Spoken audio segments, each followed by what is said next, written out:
1994, a collaboration of Capcom Productions, Ruby Spears Productions, Ashi Productions, and Ocean Productions created Mega Man the animated series. The series in discussion lasted for 2 seasons from 1994 through 1996. Although the series was mildly popular with viewers, there were actually plans for a 3rd season, but due to budget constraints and concerns, the series was cancelled. Another detail now known is that Bandai had suspended several related toy lines because they weren't meeting sales expectations or quotas for revenue, and the loss of sales had the company pressure Capcom to do something about this money loss.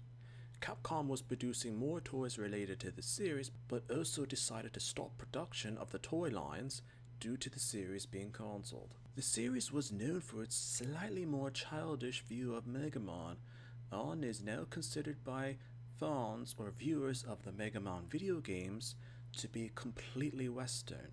Popular opinion had it that at the time, due to the somewhat eyebrow-raising details of certain episodes and changes or depictions of the characters in the series, this particular adaptation of Mega Man isn't considered official by Capcom, despite the fact that by the time of the series creation in the mid-1990s, there were plenty of Mega Man video games that could have been implemented for use in terms of characterization or details to use or adapt from the Mega Man video games into the animated series, and that the supporting characters had specific changes from the games, which were mostly completely original. Details of the cartoon were that doctors Thomas Light and Albert Wiley were both brilliant scientists in the field of robotics. They both shared a laboratory where experiments were conducted in mechanical technology. One day, the pair finished an extraordinarily advanced prototype robot. Shortly after its activation, it started to destroy anything within its sight, including the laboratory itself. Once the prototype was finally brought back under their control, Dr. Light believed that the cause of the malfunction were with the system specifications that Dr. Wiley had personally programmed into the prototype, and that he believed the both of them should rewrite the program. Angered that the work and all of their effort had to be redone, Dr. Wiley decided to sneak into the laboratory later that night to steal the records of their work. However, unexpectedly, Dr. Light caught him in the process, but later fled with the plans. During the situation, he modifies the prototype into Proto Man.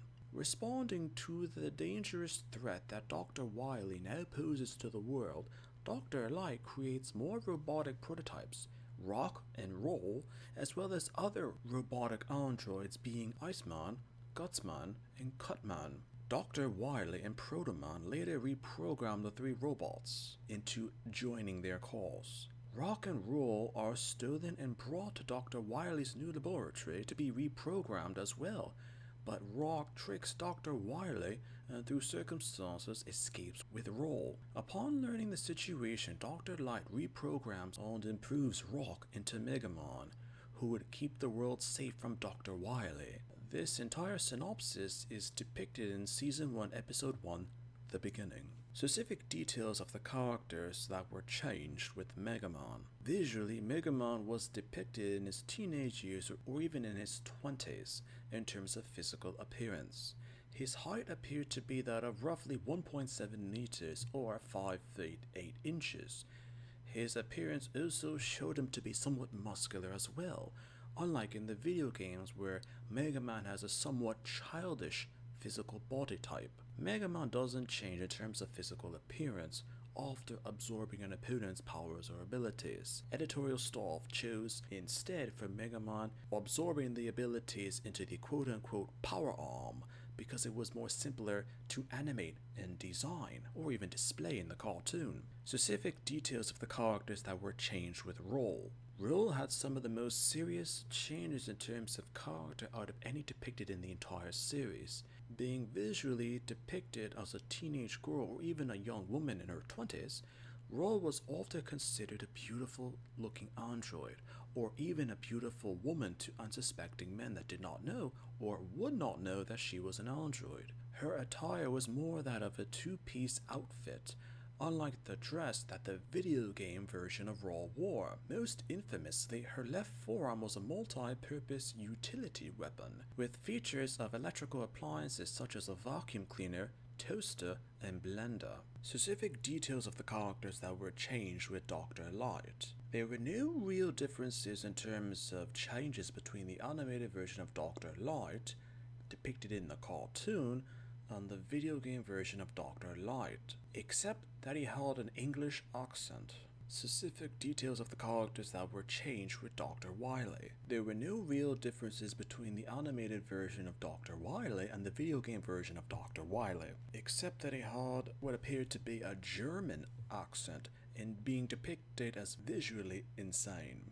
What was interesting about this version of Dr. Wily is that he appeared to have suffered from an envious mental view of things or situations, as if he felt jealous that he didn't get his fair credit or recognition for his talents, as it was mentioned by Dr. Wily himself soon after the prototype had malfunctioned. Specific details of the characters that were changed with Proto-Man. The prototype man that had been the source of the rift between the two doctors of Thomas Light and Arthur Wily was this particular android. Despite the fact that Dr. Wily had reprogrammed Proto-Man into a deadly robot, he most often found himself within fights against Mega Man and usually lost these confrontations. During these said confrontations, Proto-Man would often coax Mega Man into joining him on the dark side, but Mega Man would never submit. During one of the episodes, Proto-Man pretended to have left Dr. Wily when he found out that Mega Man indeed desired to have Proto-Man as an older brother and acknowledged this fact and even desired it. In terms of a relationship, it was also mentioned that Proto-Man had the same ability to absorb other robots' talents or abilities, but almost never used it. But more than likely, screenwriters didn't want to use the ability to confuse viewers too much about Proto-Man's similarities to Mega Man. Specific details of characters that were changed with Rush. Rush's main purpose within the cartoon was quick and automatic transportation for Mega Man. There were technically no real differences between the animated version of Rush and the video games version of Rush. However, in this adaptation, Rush, much like Mega Man, had a removable helmet, and to possibly correlate with the United States audience, Rush sounded a lot like Scooby-Doo or Astro, which were well-known animated dogs that had a human voice. Towards the end of the series, there was an actual episode of Mega Man that guest starred X from the Mega Man X series. This episode is considered by viewers or analysts of the cartoon to be one of the best in the series, and even had references to Sigma, which was the main villain of the X series as well.